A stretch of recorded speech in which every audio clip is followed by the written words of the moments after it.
Hello students, आज हम 11th class के एक नए चैप्टर के साथ आपके सामने हैं और उसका नाम है मोशन इन अ प्लेन। तो आज हम लोग मोशन इन अ प्लेन को कवर करेंगे। इधर देखिए बेटा, मोशन इन अ प्लेन ये बेसिकली हमारा चैप्टर नंबर 4 है एनसीईआरटी के अकॉर्डिंग। 11th क्लास एनसीईआरटी के अकॉर्डिंग ये हमारा मोशन इन अ प्लेन है। Basically it is a section of kinematics. ये हमारा बेटा काइनेमेटिक्स है। This is called motion in a plane. बेटा इस मोशन इन अ प्लेन को हम लोग 3 पार्ट्स में कवर करते हैं। बेटा फर्स्ट पार्ट है vector analysis. First part is vector analysis. Second one is projectile motion. Second one is projectile motion and the last one is circular motion and the last one is circular motion। बेटा बहुत ध्यान से समझिएगा, ये 3 chapter 3 sections हैं, projectiles, vectors and circular motion. ये तीनों बेटा हमारे मोशन इन अ प्लेन में कवर होंगे। तो आज बेटा हम लोग चैप्टर स्टार्ट करेंगे वेक्टर एनालिसिस पर। आज हम लोग बेटा पढ़ेंगे vector analysis. Motion in a plane का फर्स्ट पार्ट कंप्लीट करेंगे and the first part is vector analysis. तो बेटा आज जो हमारी चर्चा होगी वो होगी वेक्टर एनालिसिस पर। थोड़ी सी चर्चा वेक्टर एनालिसिस पर कर लेते हैं। वेक्टर एनालिसिस, बेटा वेक्टर एनालिसिस में सबसे पहले हम लोग 3 क्वांटिटीज़ पे चर्चा करेंगे। स्केलर क्वांटिटीज़, हम लोगों को बेटा 2 क्वांटिटीज़ पढ़ाई जाती हैं। The first one is scalar, second one is vector quantity और एक थर्ड है बेटा दिस इज कॉल्ड टेंसर। ये हमारे सिलेबस में नहीं है लेकिन फिर भी हम लोग ध्यान से देखेंगे कि टेंसर और वेक्टर में क्या डिफरेंस है। The first one is scalar quantity. Scalar quantities का मतलब है बेटा मैग्नीट्यूड होगा। मैग्नीट्यूड का मतलब होता है बेटा value and no sense of direction. बेटा वो सारी फिजिकल क्वांटिटीज़ जिनमें सिर्फ मैग्नीट्यूड होगा और किसी भी प्रकार की डायरेक्शन नहीं होगी। Magnitude, only magnitude, it consist only magnitude. Scalar quantities means only magnitude and no sense of direction. Scalar quantities में बेटा केवल मैग्नीट्यूड होगा और किसी भी प्रकार की डायरेक्शन नहीं होगी। This is called scalar quantities. इसके बहुत सारे एग्जांपल हैं। स्केलर क्वांटिटीज़ में डिस्टेंस है, वर्क है, स्पीड है, ये सब बेटा हमारी स्केलर क्वांटिटीज़ हैं। इनमें सिर्फ और सिर्फ मैग्नीट्यूड की रिक्वायरमेंट होती है, डायरेक्शन की रिक्वायरमेंट नहीं होती है। Second one is vector quantities. Magnitude plus direction, magnitude means value, magnitude plus direction plus it follow vector rules. ये बेटा वेक्टर रूल्स को भी फॉलो करनी चाहिए। हमारे 3 टाइप के वेक्टर रूल्स होते हैं। वेक्टर्स लॉ ऑफ एडिशन, एक होता है बेटा ट्रायंगल लॉ, एक होता है लॉ ऑफ पैरेललोग्राम और एक होता है पॉलीगन लॉ। तो बेटा सबसे इम्पॉर्टेंट ये है कि वो सारी क्वांटिटीज़ जिनमें मैग्नीट्यूड भी हो, डायरेक्शन भी हो और वो वेक्टर रूल्स को फॉलो भी करें। ऐसा बिल्कुल ज़रूरी नहीं है कि मैग्नीट्यूड और डायरेक्शन होने के साथ ही हमारी क्वांटिटीज़ जो है बेटा वो वेक्टर हो जाएगी। 9th क्लास तक और बिलो 9th हम लोगों को ये पढ़ाया जाता है कि वेक्टर क्वांटिटीज़ में केवल मैग्नीट्यूड और डायरेक्शन होती है। लेकिन बेटा जैसे ही हम लोगों का लेवल बढ़ता है तो हम लोग उसमें एक और आर्टिकल ऐड करते हैं कि वेक्टर क्वांटिटीज़ में मैग्नीट्यूड होना चाहिए, डायरेक्शन होनी चाहिए और वो वेक्टर रूल्स को फॉलो भी करनी चाहिए। उसके बाद बेटा आता है टेंसर क्वांटिटीज़। टेंसर क्वांटिटीज़ में क्या है बेटा, मैग्नीट्यूड होगा plus direction plus they does not follow vector rules. बेटा ये हमारे वेक्टर रूल्स को फॉलो भी नहीं करेंगी। बहुत ध्यान से देखिएगा, ये बेसिक डिफरेंस है टेंसर और वेक्टर में। बेटा जिनके पास जिन क्वांटिटीज में सिर्फ वैल्यू है, the physical quantities consist only magnitude, they called scalar quantities. The physical quantities consist magnitude and direction and follow the vector rules, they are called vector quantities. और vector quantities के example हम सभी लोग जानते हैं. सबसे nearest example है displacement, velocity, acceleration. ये सब हमारे बेटा कैसी क्वांटिटीज हैं? वेक्टर क्वांटिटीज हैं. टेंसर क्वांटिटीज में बेटा क्या होगा? मैग्नीट्यूड होगा, डायरेक्शन होगी, लेकिन कोई भी फिजिकल क्वांटिटी ये दोनों होने के साथ अगर वेक्टर रूल्स को फॉलो नहीं करती है तो वो हमारी टेंसर क्वांटिटीज होती हैं. टेंसर क्वांटिटीज का जो बेस्ट एग्जांपल है उसे हम लोग बेटा बोलते हैं इलेक्ट्रिक करंट. बहुत सारे एग्जांपल हैं.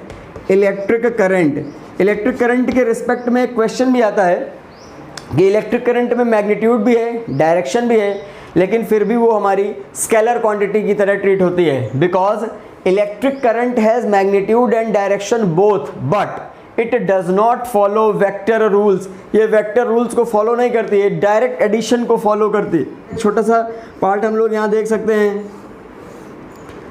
सपोज दैट 2 एम्पियर की करंट इधर है, 6 एम्पियर की करंट इधर है.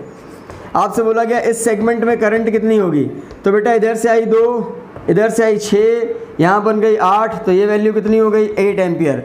इसमें हम लोगों ने कोई भी रूल अप्लाई नहीं किया है. Simple current I, simple current को ऐड कर दिया. इलेक्ट्रिक करंट में मैग्नीट्यूड होगा, इलेक्ट्रिक करंट में डायरेक्शन भी होती है. The direction of electric current is always opposite to the flow of electrons. अगर इलेक्ट्रॉन्स इधर मूव कर रहे हैं तो करंट इधर मूव करेगी. तो इलेक्ट्रिक करंट में डायरेक्शन भी है, मैग्नीट्यूड भी है, लेकिन वो किसी भी वेक्टर रूल्स को फॉलो नहीं करती है. 3 वेक्टर रूल्स होंगे, हम लोग आगे अभी पढ़ेंगे. तो किसी भी वेक्टर रूल्स को फॉलो नहीं करती है, इसीलिए बेटा इसको हम लोग बोलते हैं टेंसर क्वांटिटीज. हमारी फिजिकल क्वांटिटीज 3 टाइप में डिवाइड होती हैं. पहला है स्केलर, दूसरा है वेक्टर और थर्ड वन है tensor.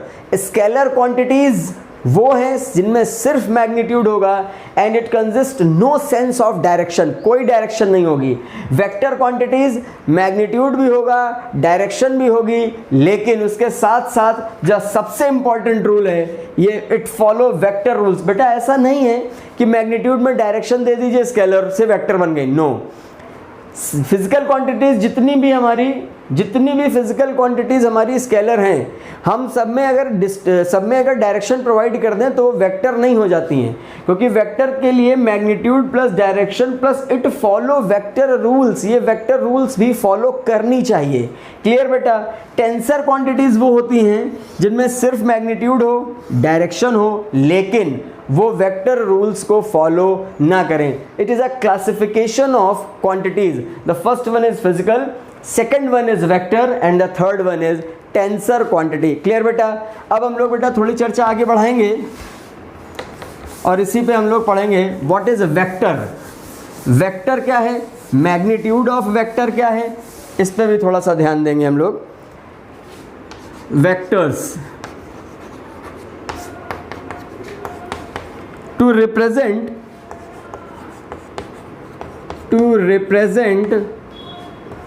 any vector quantity, we use an arrow called vector. बेटा बहुत बेसिक से समझिए. किसी भी वेक्टर क्वांटिटी को रिप्रेजेंट करने के लिए हम लोग उसके ऊपर एक एरो का यूज करते हैं. This arrow is called vector. This arrow does not indicates या does not represents the direction of quantity. बेटा ये एरो फिजिकल क्वांटिटी या वेक्टर क्वांटिटी की डायरेक्शन को नहीं बताता है. बहुत ध्यान से समझ लीजिए. किसी भी वेक्टर क्वांटिटी को रिप्रेजेंट करने के लिए हम लोग एक एरो का यूज करते हैं. This arrow is called vector. This arrow does not represents the direction. ये एरो डायरेक्शन नहीं रिप्रेजेंट करेगा. ये एरो सिर्फ ये बताता है कि जिस फिजिकल क्वांटिटी के ऊपर वो अप्लाई हुआ है वो क्वांटिटी वेक्टर क्वांटिटी है। फॉर एग्जांपल फोर्स, तो बेटा फोर्स हमारी वेक्टर क्वांटिटी है, इस पे एरो लगता है। डिस्प्लेसमेंट, बेटा डिस्प्लेसमेंट वेक्टर क्वांटिटी है, एरो लगेगा। दिस इज एक्सेलरेशन, ए है वेक्टर क्वांटिटी है, एरो लगेगा। तो बेटा ये जो एरो है यही एरो रिप्रेजेंट करता है vector. This arrow is called vector, this arrow is called vector. चलिए भाई आगे देखते हैं। Magnitude of vector, magnitude of vectors. बेटा वेक्टर का मैग्नीट्यूड क्या है? मैग्नीट्यूड समझने के लिए थोड़ा सा ध्यान से देखना पड़ेगा। सपोज दैट बेटा ये हमारा कोई वेक्टर है, this is A vector, this point is called tail and this point is called head. This point is called tail and this point is called head. Suppose that इसके बीच की distance है बेटा x centimetre. The distance between tail and head, the distance between tail and head is known as magnitude of vector. Basically it is called length of vector. Tail और head इसके बीच की जो पूरी डिस्टेंस है इसे हम लोग बोलते हैं लेंथ ऑफ वेक्टर। तो बेटा length of vector is called, length of vector is called its magnitude. बेटा किसी भी वेक्टर की जो लेंथ है उसे हम लोग उसका मैग्नीट्यूड कहते हैं। This is also written as distance between head and tail. बेटा हेड और टेल, सिंपल सा लॉजिक समझना है। हेड और टेल के बीच की जो डिस्टेंस है इसे हम लोग लेंथ ऑफ वेक्टर कहते हैं and this length of vector is also called its magnitude. Clear? But for any physical quantity, but for any vector quantity, लेकिन अगर बेटा कोई वेक्टर क्वांटिटी आपको गिवन है, but for any vector quantity it's value is its magnitude, it's value is its magnitude. For example suppose that question में आ गया 20 Newton force applied on body, applied on body. मान लीजिए बेटा किसी body पर 20 Newton force लगा है, तो फोर्स कैसी क्वांटिटी है? वेक्टर क्वांटिटी है। तो उसकी जो वैल्यू है दिस, यही इसका मैग्नीट्यूड है। तो बेटा हम लोग यहाँ क्या लिख सकते हैं?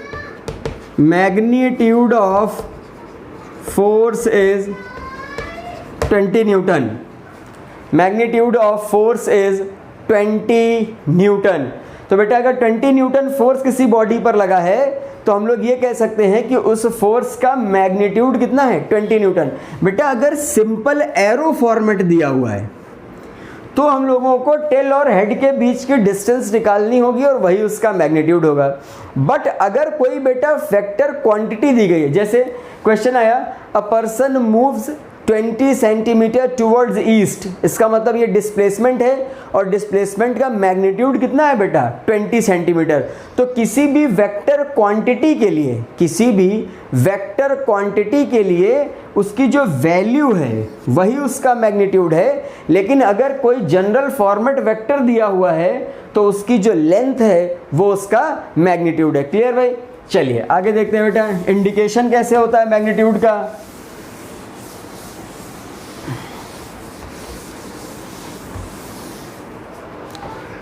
Representation of magnitude of vector, representation of magnitude of vector.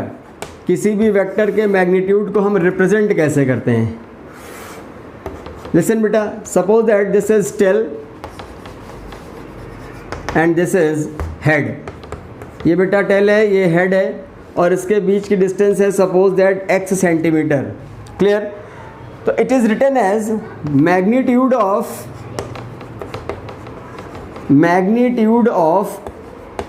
A vector is x centimetre.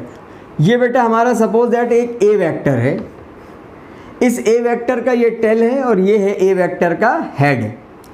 तो बेटा इसकी जो लेंथ है वो हमने सपोज कर ली x सेंटीमीटर, तो हम क्या लिख सकते हैं, magnitude of a vector is x centimetre. इसे मैथमेटिकली रिप्रेजेंट करने के दो तरीके हैं, ए वेक्टर लिखें बेटा और दोनों तरफ से मॉड अप्लाई कर दें, it is a symbol of mod, this is x centimetre, और सिंपल ए लिख दें, एरो रिमूव कर दें, ये भी क्या रिप्रेजेंट करता है, मैग्नीट्यूड। थोड़ा ध्यान से देखिएगा, ये वेक्टर का टेल है, ये वेक्टर का हेड है, बीच की डिस्टेंस है x centimetre, that is the magnitude of a vector is x centimetre. तो बेटा जो मैग्नीट्यूड है उसको मैथमेटिकली रिप्रेजेंट करने के दो मेथड होते हैं, या तो बेटा आप एरो लगा रहे हैं तो साइड में मॉड अप्लाई कर दीजिए, ये भी मैग्नीट्यूड दे देता है यानी लेंथ, एरो हटा दीजिए, सिंपल ए लिख दीजिए, तो बेटा ये भी मैग्नीट्यूड क्या प्रोवाइड करता है, x सेंटीमीटर।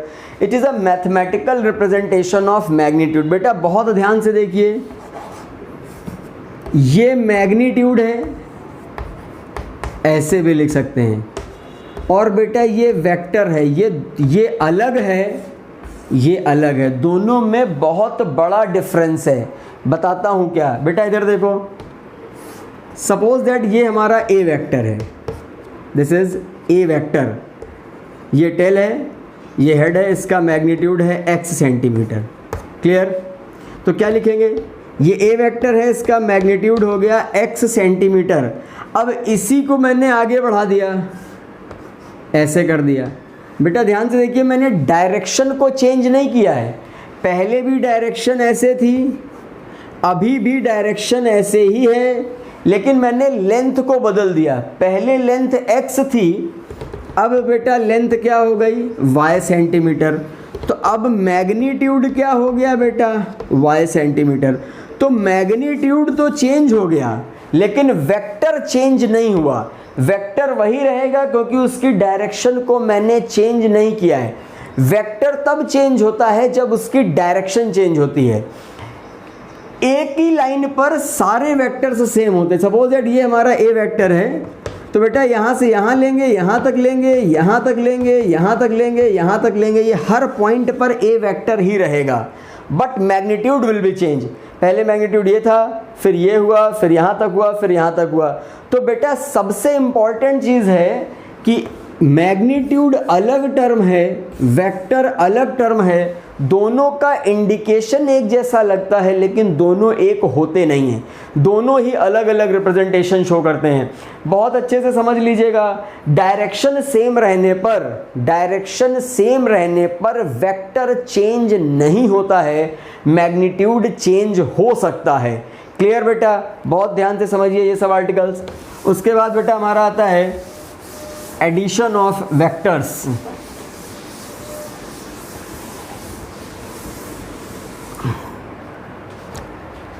चलिए बेटा, इधर हम लोग देखते हैं टाइप्स ऑफ वेक्टर, एडिशन बाद में पढ़ेंगे, पहले हम लोग कुछ टाइप्स ऑफ वेक्टर्स पढ़ लें। टाइप्स ऑफ वेक्टर्स, बेटा पहला है coplanar vectors,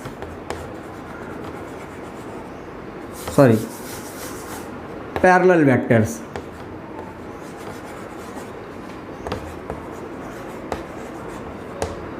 parallel vectors, parallel vectors का मतलब है if the direction of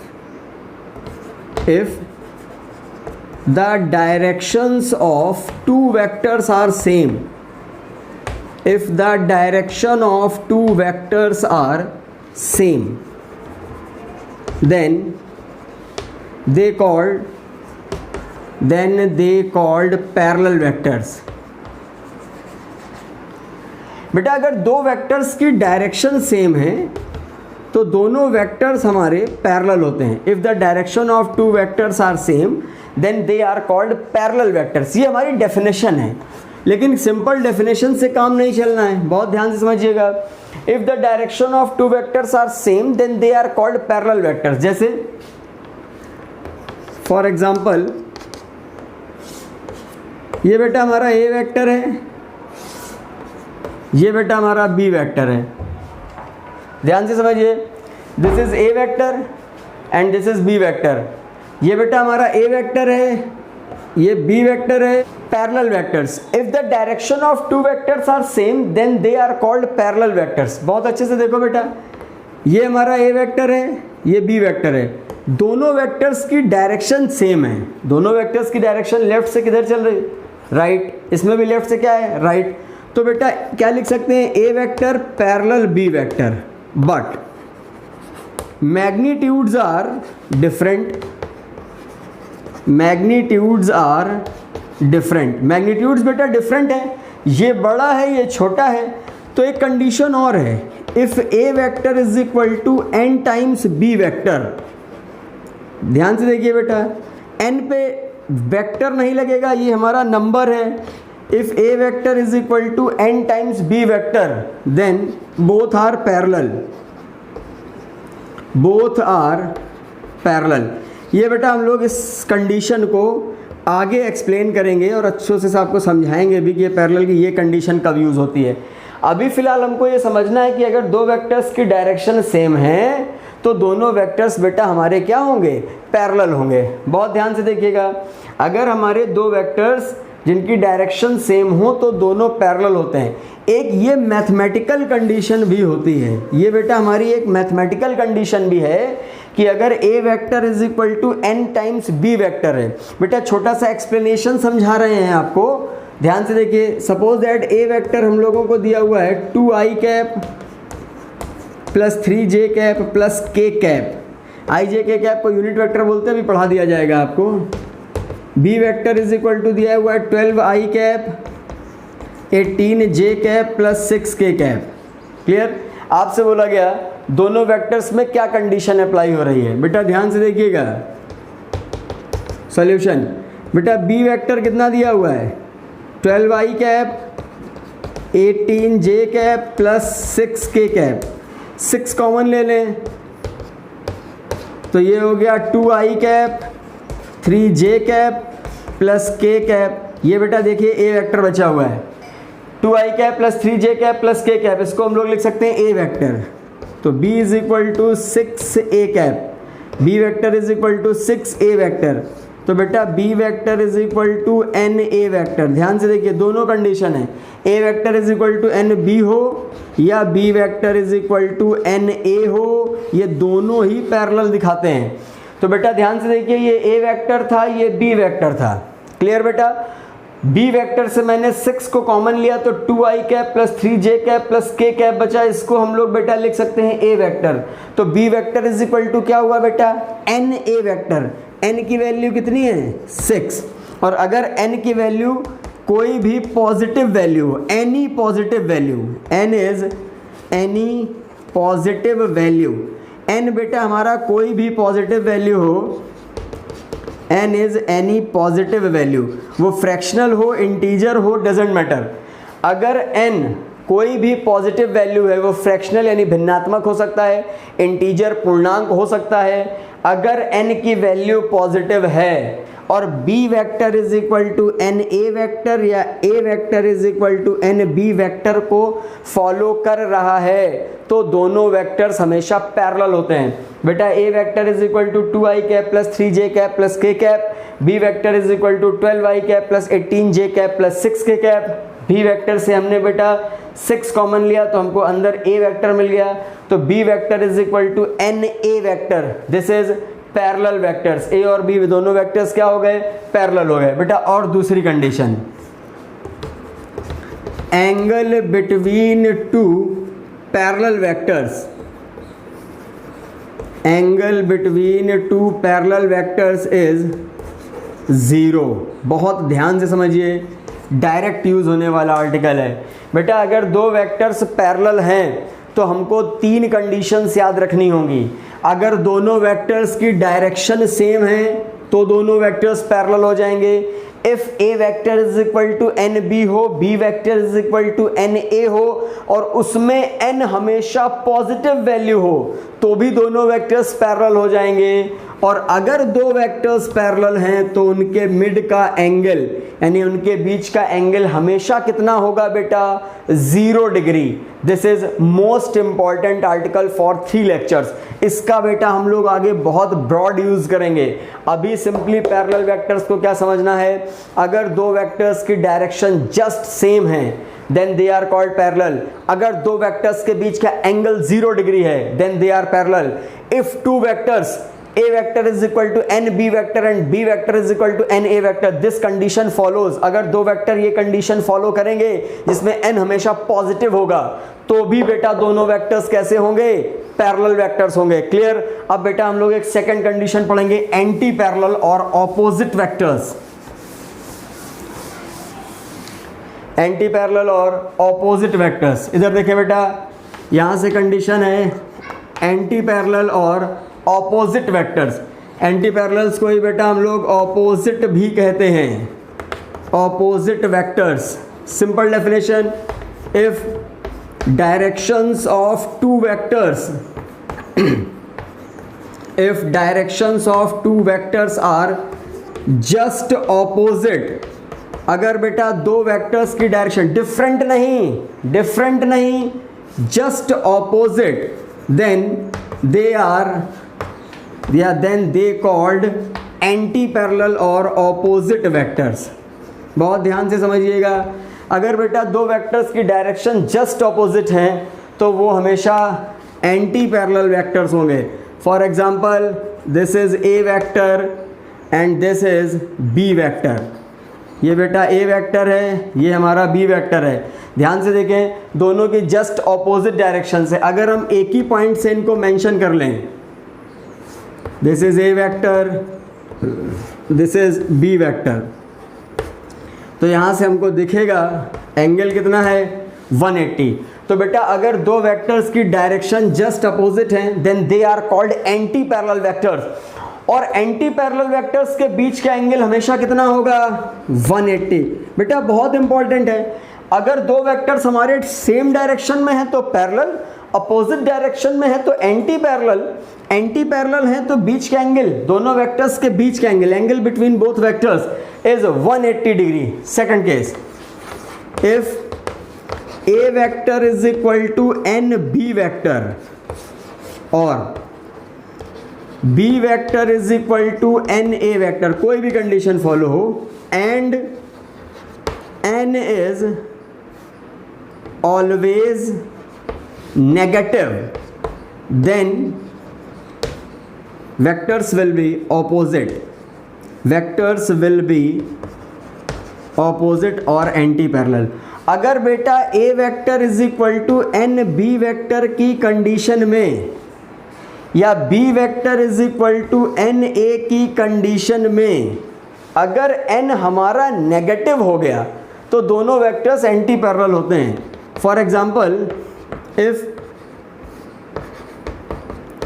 a vector is equal to 3i plus 6j cap plus 9k cap minus 3i plus 6j cap minus 9k cap। Clear बेटा। b vector हमको दिया हुआ है 6i cap minus, इधर देखिए, b वेक्टर हमको दिया हुआ है बेटा i cap minus 2j cap plus 3k cap. आपसे बोला गया state the condition between a and b vectors. बेटा बहुत ध्यान से देखिएगा, a वेक्टर है minus 3ai cap plus 6j cap minus k cap, i cap minus 2j cap plus 3k cap. ये बेटा हमारे दो वेक्टर्स a और b हैं। क्लियर बेटा। ध्यान से देखिए बेटा, a वेक्टर को देखते हैं, सॉल्यूशन देखिए, a vector is equal to minus 3 common ले लीजिए, i कैप माइनस का 2j कैप प्लस का 3k कैप। ध्यान से देखें बेटा, i cap minus 2j cap plus 3k cap, i cap minus 2j cap plus 3k cap, this is b vector. तो a vector is equal to minus 3b vector. Condition देखिए, a vector is equal to n B vector का form बना हुआ है। बहुत ध्यान से देखो, बेटा -3 कॉमन लिया, i minus 2j plus 3k cap मिल गया हमको, तो a vector is equal to n, b से इसका कंपैरिजन कराया तो n इज इक्वल टू -3 और ये कंडीशन फॉलो हो रहा है। If a vector is equal to n b, b is equal to n a में अगर n नेगेटिव है तो दोनों कैसे होंगे, ऑपोजिट या एंटी पैरेलल। तो बेटा यहाँ a is equal to n b का फॉर्म बन रहा है लेकिन n कैसा है, नेगेटिव है, तो बेटा a वेक्टर एंटी पैरेलल है किसके, b वेक्टर के। तो बेटा यहाँ से हम लोगों ने 3 आर्टिकल सीखे। अगर दो वेक्टर्स के बीच की डायरेक्शन जस्ट ऑपोजिट है then they are called opposite और एंटी पैरेलल वेक्टर्स। अगर बेटा दो वेक्टर्स हमारे एंटी पैरेलल हैं तो उनके बीच का एंगल कितना होगा, 180 degree. If a vector is equal to nb and b vector is equal to na vector and n is equal to negative। बेटा अगर ये फॉर्मेट बन रहा है, दो वेक्टर्स में ऐसा रिलेशन बने और n की वैल्यू नेगेटिव हो तो आप तुरंत समझ जाइएगा कि दोनों वेक्टर्स बेटा हमारे कैसे हैं, एंटी पैरेलल हैं। क्लियर बेटा। तो यहाँ से हमारा फर्स्ट पार्ट कंप्लीट होता है जिसमें हम लोगों ने पढ़ लिया है स्केलर, टेंसर और वेक्टर, 3 टाइप की quantities. What is vector, what is its magnitude and the type of vectors में हम लोगों ने 2 टाइप पढ़े हैं बेटा, पैरेलल वेक्टर्स और एंटी पैरेलल वेक्टर्स। आगे नेक्स्ट लेक्चर में हम लोग कवर करेंगे zero vector, null vector, otherwise और एडिशनल लॉ या पैरेललोग्राम लॉ। क्लियर बेटा। Right now